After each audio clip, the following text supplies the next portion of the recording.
All right, cool. And then you have a great show, buddy.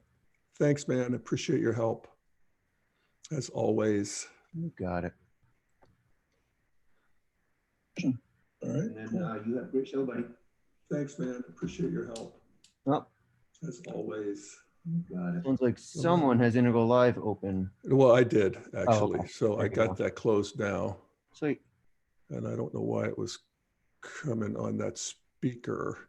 Let me just keep a, hey folks, hang on here. Just a second. I'm going to make sure my sound is right. No, you don't. Okay, there we go. All right, bud. Have fun. All right. Thanks, Corey.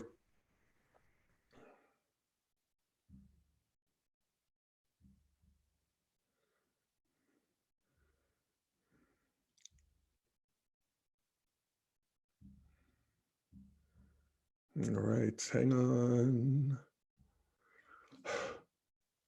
Wow, that is a lot of tech for a guy like me, but here we are. And so I say welcome to you. Welcome back to the Daily Evolver. I'm Jeff Salzman, and I would like to extend a special welcome for those of you who are here live. It's good to be back in the saddle with a live show. I did one last week, and I like the schedule of doing it weekly. It's a little less onerous and than doing two and three a week. So I'll continue to do conversations with different people. I just posted one on another episode of The Shrink and the Pundit, which is my ongoing conversation with Dr. Keith Witt. And we took a look at Otto Scharmer's axial theory, which is a political theory that he wrote about. And that's all of that is on my website, thedailyevolver.com. And most of it's on Integral Life as well. So all right, so what I also wanted to do on the live podcast is experiment with listeners commenting. So we have that capability, and to participate in the show, whether you have a question or comment, you have to go to the Zoom app. And that's on the email that I sent that invited you to this. It's from the Daily Evolver on your Gmail. And if you are watching on the Integral Life site, then hang on, you will see, hang on. I'm just going to take the tech a little slowly. You can see here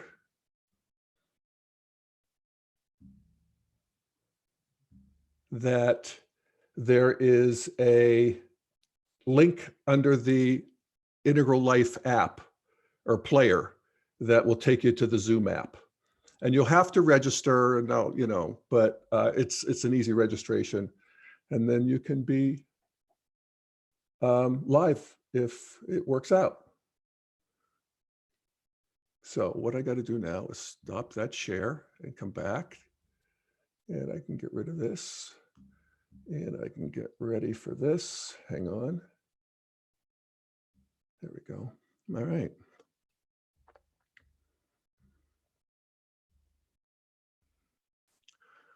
All right.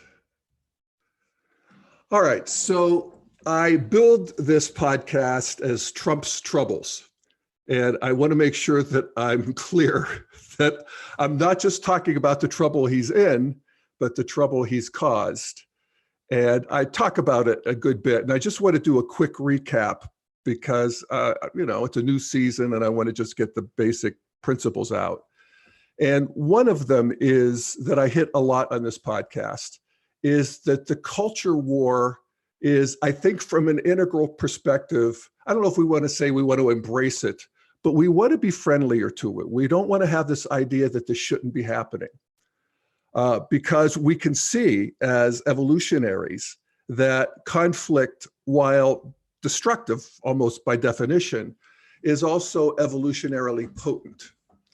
And we can also see the deep programming in our psyches, our human psyches, that recoils from conflict. because for most of human history, I mean, virtually all of human history, really, it has been bloody. Conflict has led to hot wars. And the thesis of, or my thesis at least, is that once people become fully modern, orange meme, if you know the maps, not just in terms of the exteriors, not just in terms of the ability to do technology and weaponry and so forth, but in terms of the interior, in terms of a modern consciousness, which has this dawning awareness that there's a better way to be with people than to fight with them. And that if we let everybody be subject to their own conscience, then we don't have to fight violently. And that's a big statement. And it's a big move evolutionarily, because you want to let everybody determine what's right and wrong in their own interiors. Yes, actually, as long as they're not violent. And so that's saying a lot, but it's still not pretty. We fight economically, we fight with trade wars, we fight culturally with pronouns and on social media. And, you know, the fight goes on, but it's nonviolent and unlikely to become violent in any organized way in a, you know, in an adequately modern country because of the center of gravity of the consciousness. And of course, center of gravity means that there's still pre-modern people who would like to fight with real weapons.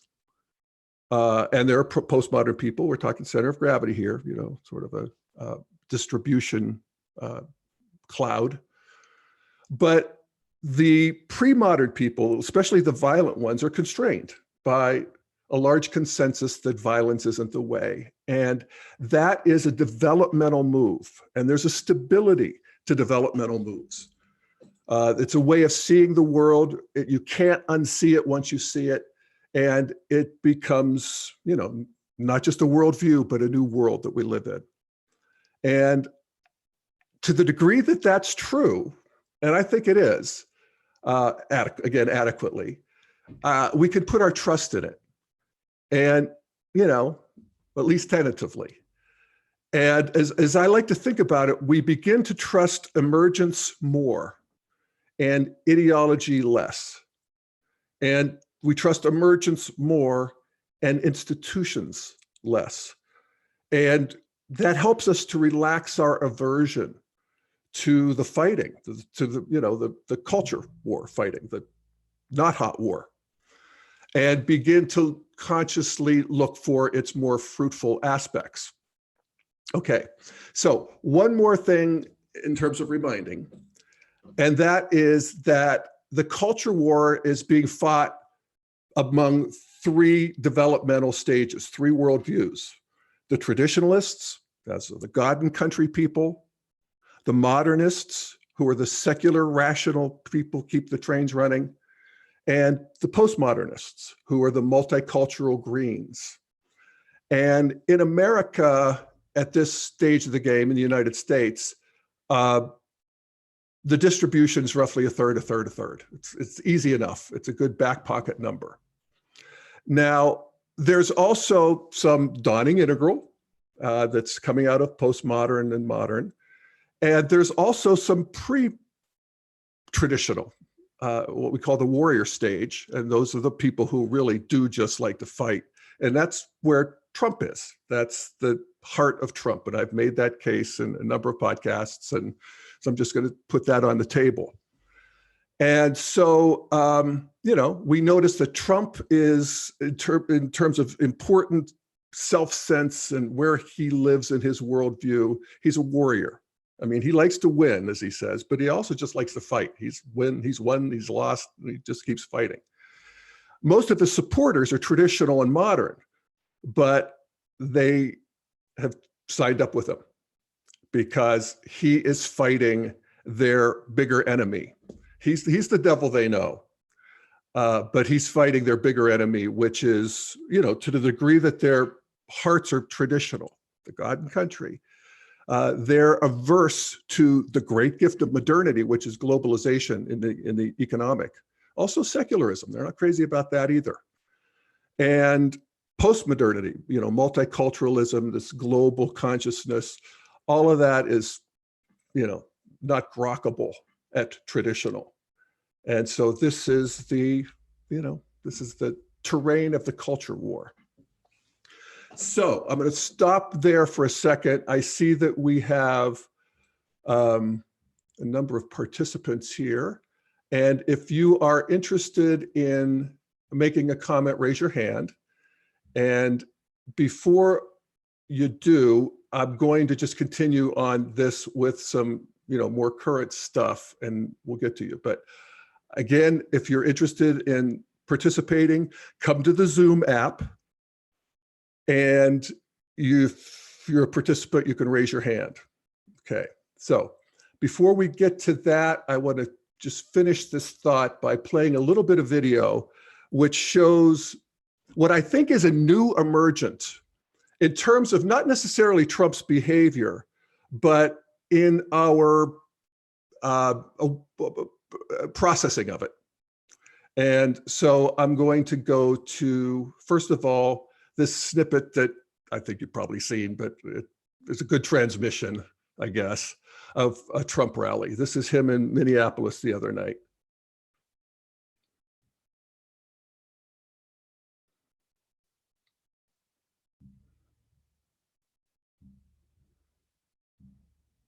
Okay, here we go.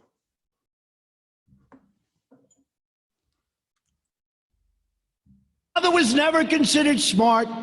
He was never considered a good senator. Father was never considered. Oh, and by the way, this is Trump talking about Joe Biden after he just did this whole spiel on where's Hunter, about Hunter Biden, Joe Biden's son, and this sort of scandal that they're creating around this. Here we go.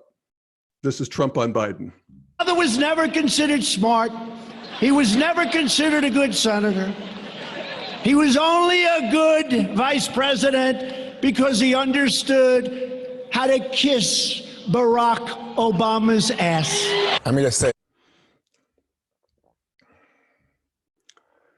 All right.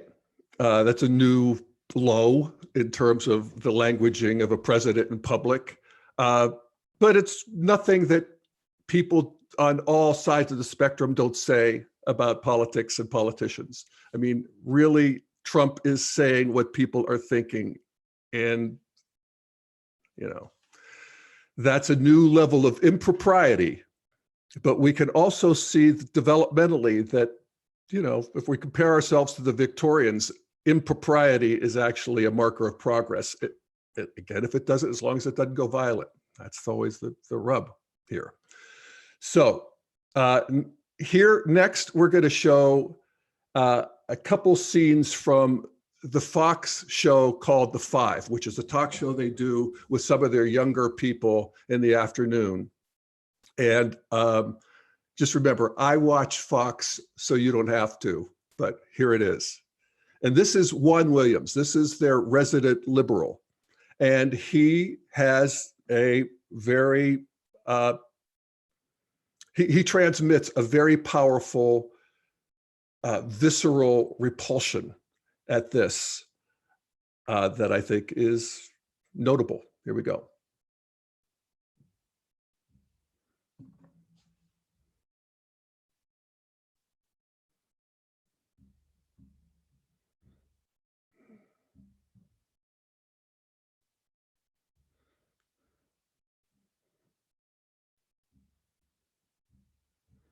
Hang on. Bear with me on this, I'm learning. Oh, and it's fun. I want to make sure I share it because you can see the opening if you're watching this on video. You can see this is the response of Jesse Waters, who is a firebrand young cultural conservative, and his wan, W-A-N, smile about Trump as he asks Juan, the liberal, what he thinks. And here it is. I'm just so heartbroken for America that that's the president and that's the way he talks. It's in front of our kids I don't even want to repeat what he just said. I mean, that, you know, he had his lips adhered to some, I mean, it's just unbelievable. All right. So that's Juan Williams. And now we're going to go to Greg Gutfeld, who you could see, and he is a comedian, or was before, and he is also more of a cultural firebrand, but you know, you can see the difference between him and Jesse Waters, and then there's Dana Perino in the middle there. But here's Greg Gutfeld responding to Juan Williams and this sort of liberal heartbreak.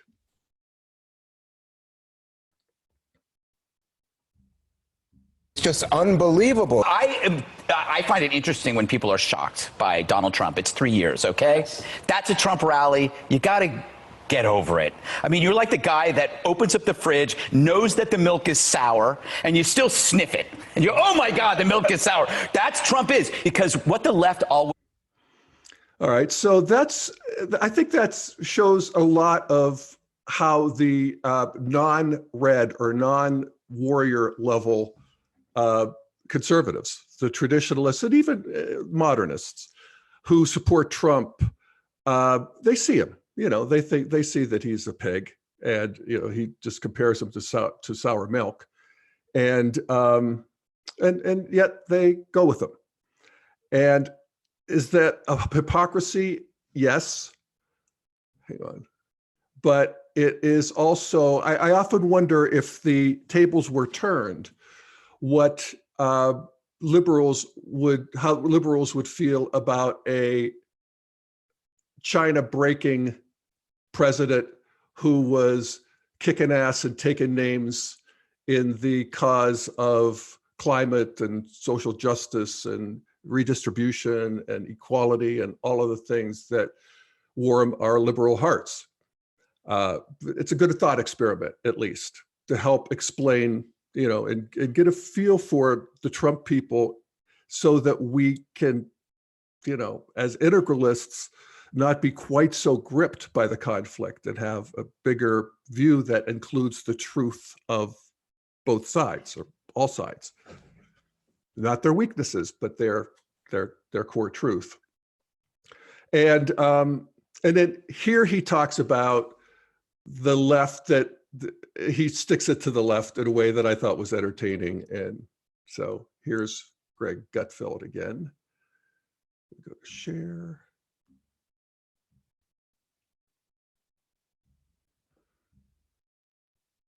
Wanted. They always wanted a revolution. Always wanted. And you're, oh my God, the milk is sour. That's Trump is, because what the left always wanted, they always wanted a revolutionary, their American version of Fidel, their American version of Che. They always wanted that. In a weird way, they thought Obama would be that. How hilarious is it that the revolutionary is a Republican talk show host, right? Yeah. So, you know, they know who they're dealing with. All right. I think I see that, Derek, you've raised your hand, that you've been here for even before we began. So here we go. We're going to hear now from Derek, I pray.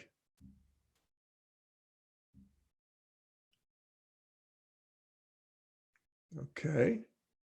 And Derek, I don't think you have your video on, but there you are. And how you doing today? Can you hear me? Yeah, hear you good. Fantastic. Hey, Jeff. I'm doing well, man. Oh, there you are. Yeah, hey. Hey. I got to run out the door here in about 5-10 minutes, but I'm glad I got a chance to chat with you. I love the show. Love what you're doing. I love that this is regular. How can I listen to this afterwards, by the way? Well, I edit and we'll post them on the Daily Evolver site. Oh, great. DailyEvolver.com. Fantastic. Yeah. You'll have it on the podcast. Fantastic. Yes, exactly. Yeah. Okay. Yeah. My question for you, Jeff, is the Enneagram and stage development. You're talking Trump in red a lot of the time. A lot of people, Enneagram, he's an 8. Strong, direct, bold, loves conflict. How do you resolve the two there? Or, you're speaking a lot about in red. I'm not hearing you talk so much in the Enneagram language at the same time. And I'm looking at him a lot of the time more through that lens. And I'm curious how you bring the two together in Integral. Yeah. Yeah. Thanks, man. I'm Yeah. going to go back to this other view. Hang on. I guess that's me.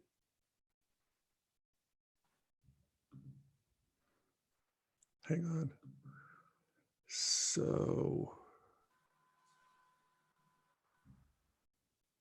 okay, there we go. Yeah, that's a great question. And yeah, I think he's an 8. I think he's also has qualities of a 3. I've heard people in the integral world describe him that way.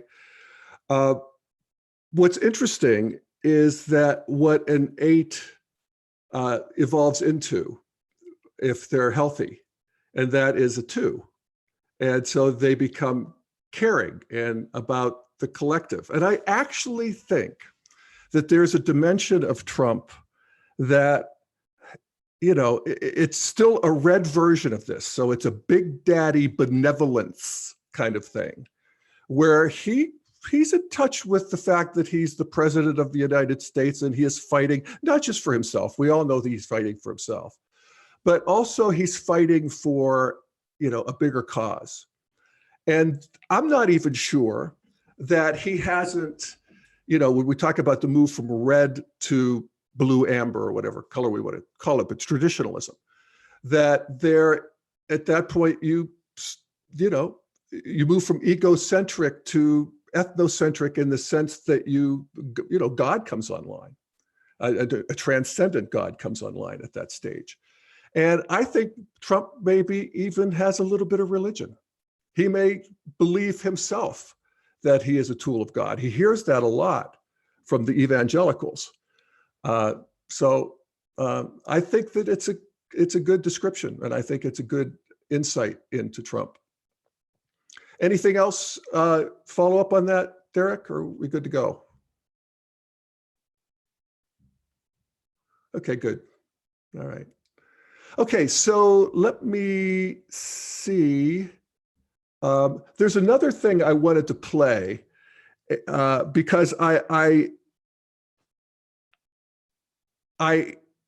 do see a new development in the culture war that at least now we all know we're fighting.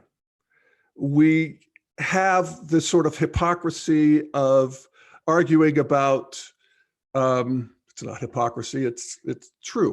We argue about propriety, we argue about dignity, we argue about the economics, we argue about the Constitution and the rules and the traditions, and we all have our different versions of those. But but we're seeing through that now. And we're seeing that actually there's a part of politics that is happening on this previously subterranean level, this pre-traditional level, where it's just power. It's just about power. And Trump has got us there.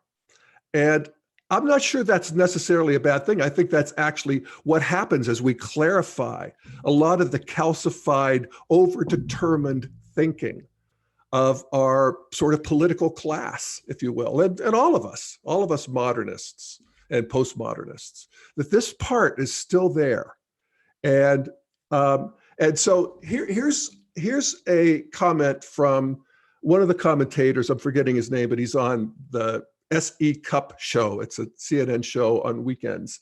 And he's talking about Shepard Smith, leaving as the daytime anchor of Fox News because he was drummed out by Trump, essentially. Trump criticized him because he had the temerity to criticize Trump. Not only did he criticize him, but he criticized him on Fox, which for Trump, that's my network. These are my people. And what are you doing?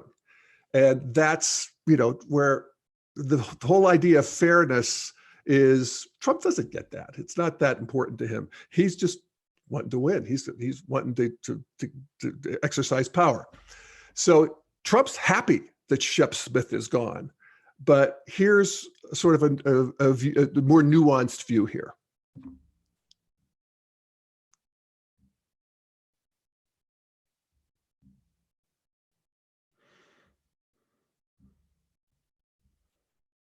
Although I will say, with Shep Smith's departure, someone like Chris Wallace now is in the control position, because if he walks out the door, Fox can't pretend at all that they're a fair and balanced, neutral news gathering organization. So the fact that one anchor of the news division has gone out the door gives the others a little more power to say, hey, if I leave, you guys are just Newsmax light. Among the All right. I can see what's coming next. Yeah, so, will Fox News try to maintain a patina of being fair and balanced with Chris Wallace? Chris Wallace is the other sort of, big news. There's a number of real news people at Fox, but he has the Sunday show, very influential show.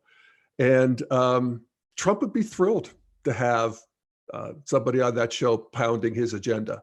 So we'll see. This is in real time watching some of these, institutions and ideologies of fairness, at least, break down into the more raw power. And so I've, been talking about that and thinking about that for a long time, and I've talked about it on podcasts for a long time. And I loved that there was an article here in the New York Times on Sunday called "The Fight Club President," and it's written by Daniel McCarthy, and he is the editor of Modern Age, a conservative quarterly. So I'm always, instantly interested in the New York Times running a conservative, because it's going to be a thoughtful conservative. It's going to be somebody who's not just, boring me with, ideology. So here's what he's talking about. He's talking about this quality of Trump, just going for the red and not being, not worried about the ideologies. So anyway, let's see. As he says, Mr. Trump is not resorting to ideological niceties. He's placing a constitutional struggle in its rawest, deepest psychological context. Rival persons, rival powers, incompatible interests, and passionate self-defense. He goes on. He writes, these feelings are the roots of a greater part of politics than rationalists, and these rationalists are modernists and above. This is a bigger part of politics than rationalists dare admit. So true. I didn't admit it. I didn't think it till Trump.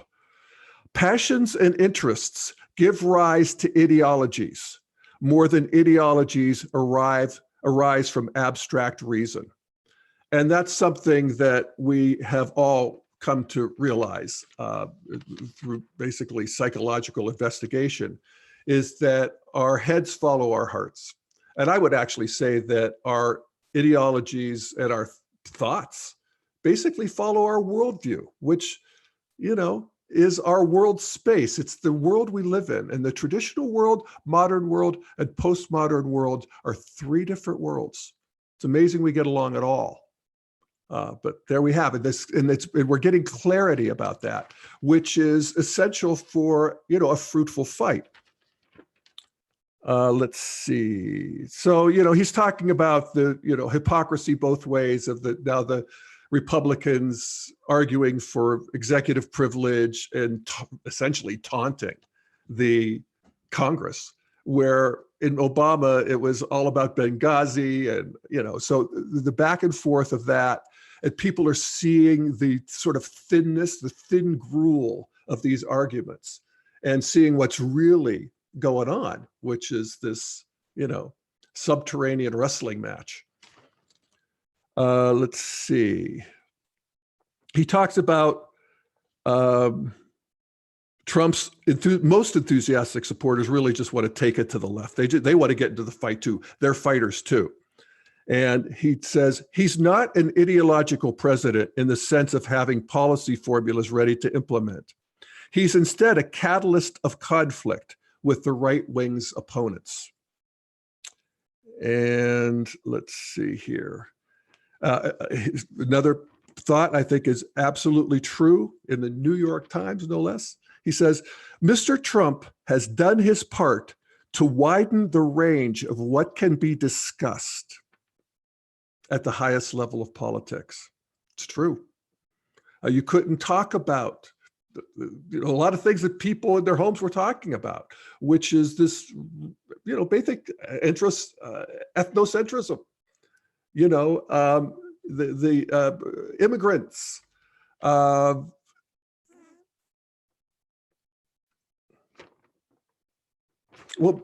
basically the multicultural globalist agendas that a lot of people didn't like. And I'm getting that there's a reason to not like those.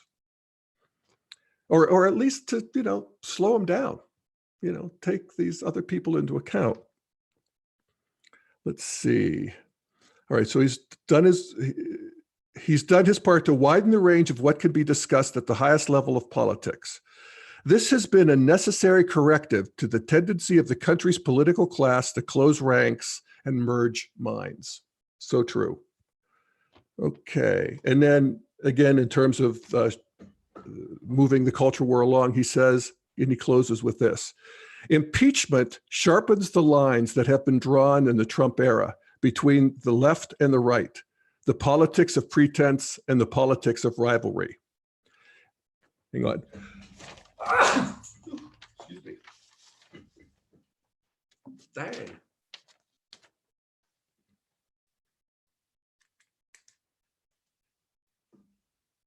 I sneezed my wire off. All right. Okay. Impeachment sharpens the lines that have been drawn in the Trump era between left and right, the politics of pretense, and the politics of rivalry.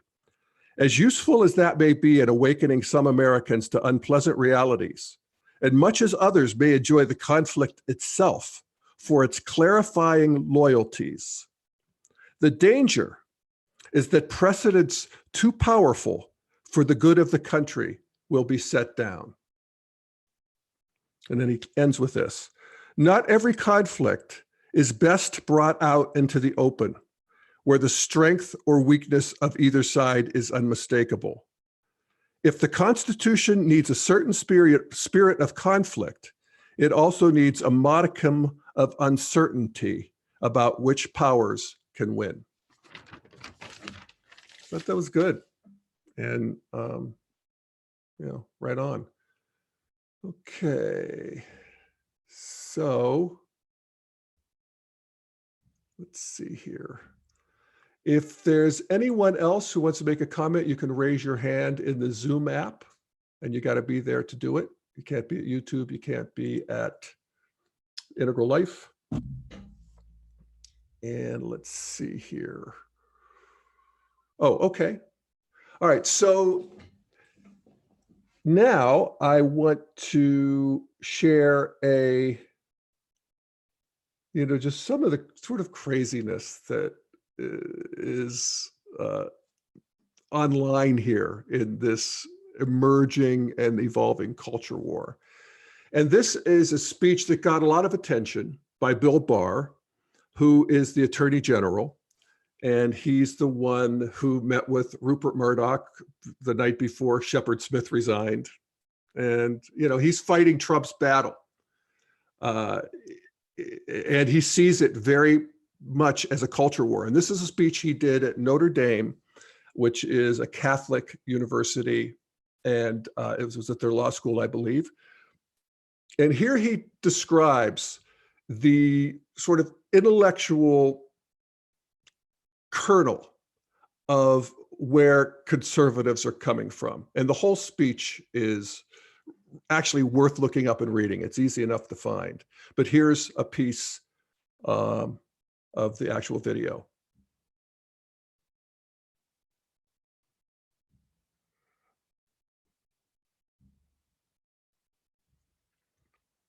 This is Bill Barr, the Attorney General.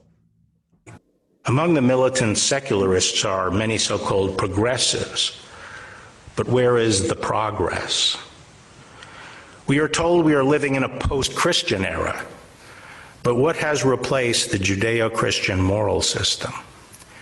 What is it that can fill the spiritual void in the hearts of the individual person? And what is the system of values that can sustain human social life?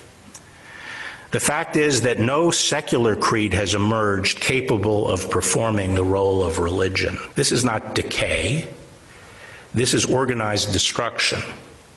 Secularists and their allies have marshaled all the forces of mass communication, popular culture, the entertainment industry, and academia in an unremitting assault on religion and traditional values.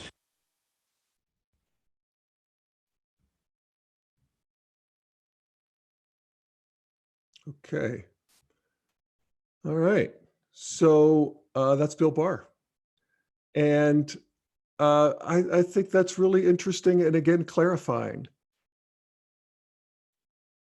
It's an interest. I mean, I agree with his facts. The postmodernists particularly are very contemptuous of traditional values. And we have seen that in movies and pop culture for years, where the villain has to be a corporate white, or a Christian, or these are never taken seriously, patriotism and religion, and so the clarity is. I always think of what Scott Peck, who wrote The Road Less Traveled, talked about in his community development thinking when he wrote books on that. And he talked about how people move from pseudo community to conflict. And we all think we agree until we scratch the surface and we get to know each other better. And then there's conflict that comes up. And the conflict is often unresolvable because you're two different people operating in two different worlds, and worlds collide. This is evolutionarily potent, but painful. And it often happens in marriages.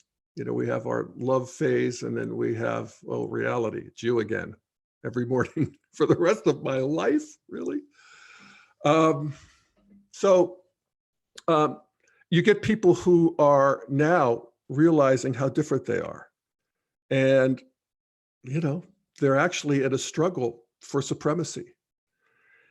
And we see that in the culture, and we see that in marriages and friendships, and we see that in all levels of human conflict, or all levels of human relations. And as Scott Peck says, once you sort of realize that you're not going to win the conflict, then there's a period of, I give up.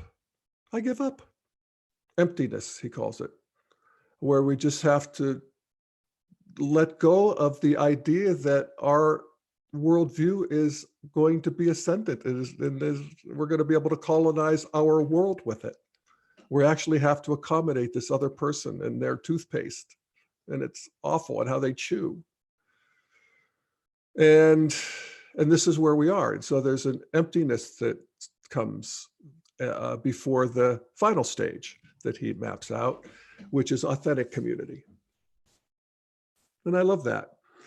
And, Keith Witt and I were talking because he's a psychotherapist. I mentioned the episode we just posted.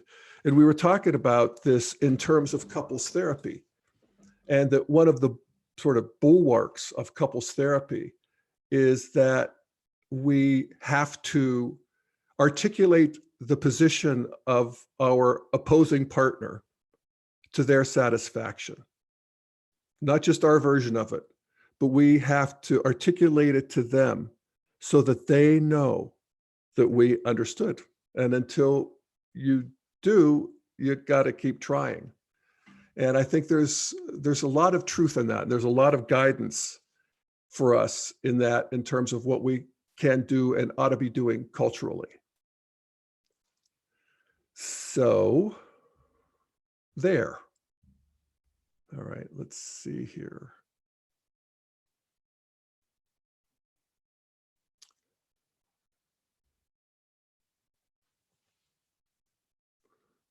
Oh, there was one other point I was going to make, and just the, the perversity of life, that Donald Trump would be the bulwark against the degradation of traditional values is just too rich to contemplate. And yet, there's Bill Barr arguing for Judeo-Christian values, and his standard bearer is Donald Trump, standing against the further decline of the culture. And of course, I would point out, I sometimes get criticized because I'm harder on the left than I am on the right. And I don't think that's really true.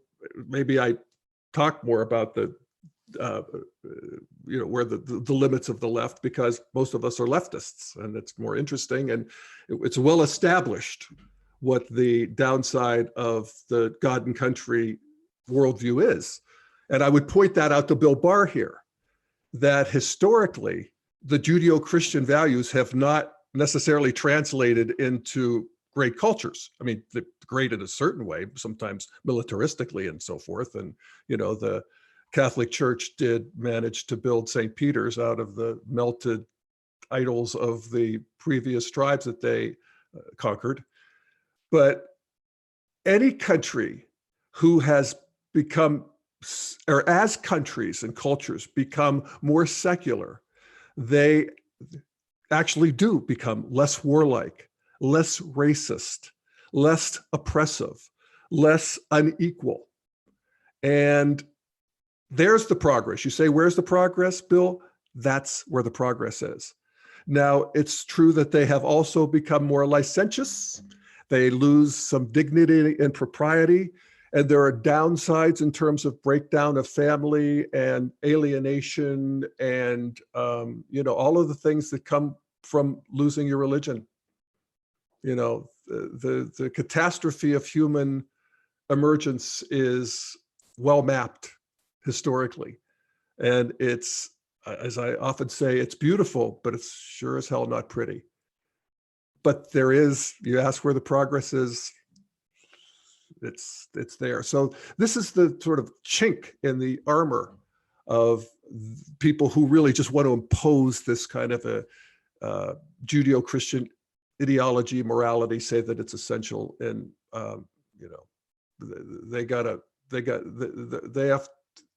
have a burden of proof that I don't think they clear oftentimes. All right. Well, if there are no more questions, oh, here's Loring. Let me do this and we'll see what Loring has to say. Hey, Loring, there you are. So I see you, but I don't hear you. I'm not muted. There, I'm hearing something. There you are. Hi. Hey, man. Love your new program. Oh, thanks, man. There's a Professor Wilkinson he's an American, but he lives in Germany. So he claims to be German. And he says that we're run by a bully system, that it begins with our days in school when, sit down, shut up, and we're going to tell you what to do. And that continues on. And so the whole Judeo-Christian plan is one of population control. And we are controlled by a group of rules and bullies who enforce them. And I would say then that the Trumpster is the bully in chief. And I want to run this by you and see what you think about that. Yeah, I think that's right. And bullying is the currency of red, basically. And even in traditionalism, it continues. Where we would have these schools where, hang on just a second here. I got to figure out how to, oh, I see what I'm doing. There we go.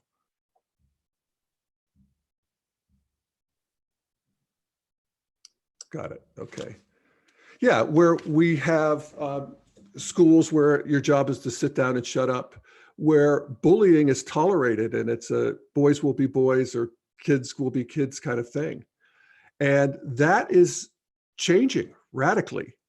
And that's led by this realization from progressives of just how damaging that is and just how fundamentally not, healthy that is, particularly in children. And so bullying has become a big deal. And that's actually not just in progressivism. That has such, such a truth to it that there's a great consensus around let's stop kids from bullying each other. I mean, they're doing it online. Kids will find a way. And again, but for a kid, that's developmentally at least understandable. And, we want to get kids to move into higher levels earlier because then they'll move further and we can actually see that happening. But again, Trump is this, in a way, throwback. He has the heart of a red bully.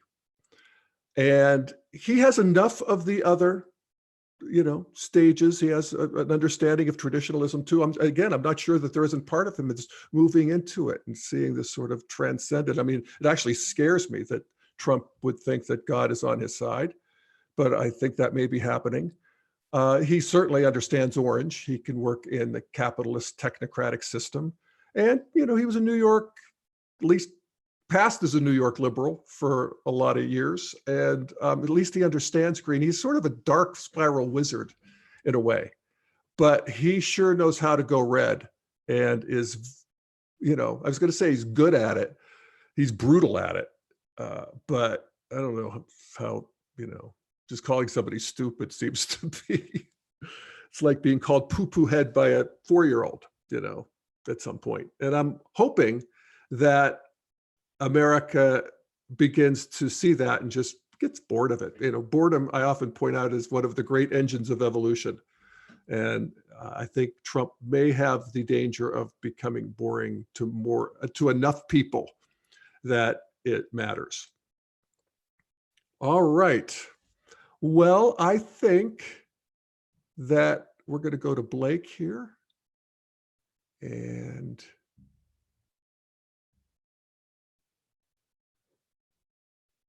there you are, Blake.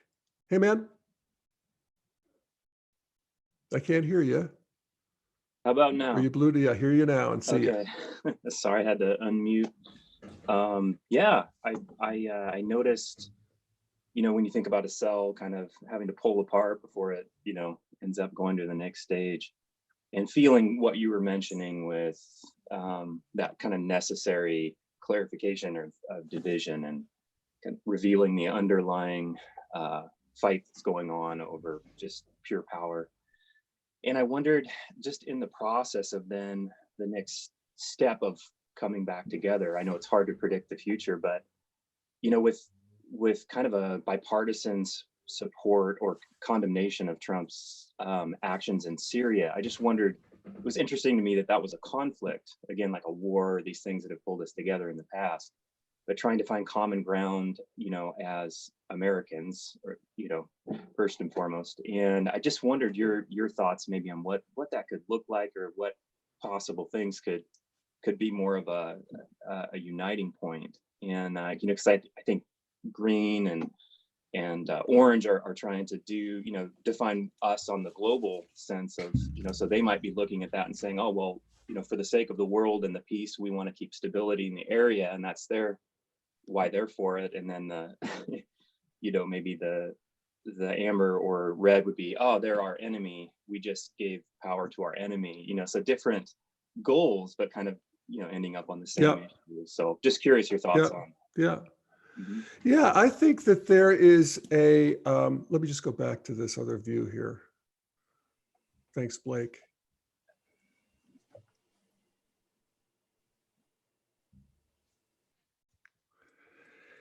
Yeah, I think that, one of the ways we can see that is just by stepping back and holding a bigger piece of history, and to see that the era where the United States was the policeman of the world. And that was certainly true after World War II, where we were the only modern economy that was really intact.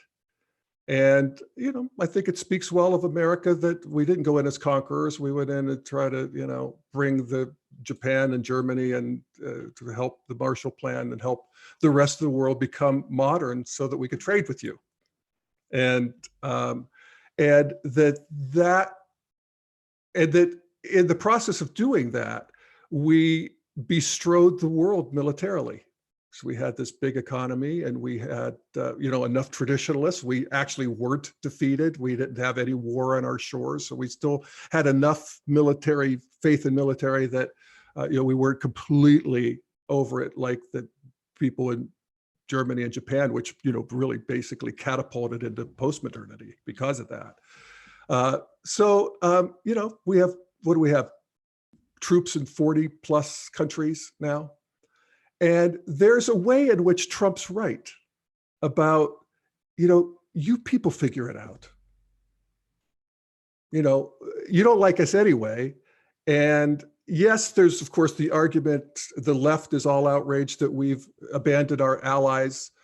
And fair enough, that's true. And the way Trump did it, I mean, there's all kinds of, one of the great things about being integral is I don't have to sort it out in the way I used to. I can see the big trends. And, you know, he's right. There are lots of modern countries now who can manage their problems in their neck of the woods. And how that is done, of course, the chaos of Trump is, you know, inexcusable, but there's an intelligence to it. And so I think that there's actually a consensus. This is one of the things that, in fact, if I just look back at this article on the Fight Club president, he talks about that one of the things, hang on here. He talked about Trump has shown, for example, he said, let me just go back. He says, again, he's a clarifier. He's clarified some questions that don't resolve into the politics of left and right. He's shown, for example, how little public commitment there is to bipartisan designs for multilateral trade deals and the exercise of American global leadership through new military interventions in troubled places. And there is that's going to be, in my opinion, a consensus that is going to be this post left and right, some of the fruits of what will come out of the integration of this ever clarifying culture war is America's new place in the world. You know, it's not going to be the policeman anymore. Everybody is going to deal with their own problems and their own territory. And that's one. And then also there's this globalist, as he says, this globalist consensus around these big trade deals that basically, you know, farm out our workers to people who are willing to work for a fifth as much. And that there's a consensus around that. And one of the great integrations that we've seen, and again, I don't think it's necessarily that we're going to move into this big integration. It's like the war's over and it's armistice and now we have this new thing. We're working our way in many different lines and in many different ways. And a classic example is what has arisen in the last 20, 30 years regarding gay rights. And gay rights is now accepted by a large majority of gay marriage, all of it is accepted by a large majority of Americans and also particularly young citizens. And one of the reasons for that is that this progressive idea of, you know, gender, you know, this breaking down of sex roles and gender roles, which is the postmodern specialty and it's an evolutionary move forward, was actually brought about because gays insisted on the two great pillars of traditional life, and that is God, marriage, and country, you know, military. And so that integration has brought this new consensus forward that we continue to fight about with, do we teach LGBT curricula in elementary schools? This is one of the things that, Bill Barr is like, and this idea of religious freedom is you actually can't teach our kids things that are just counter to what we believe in church. And this is part of the culture war that, continues. But the big consensus of integration is already online. All right. I guess that's it.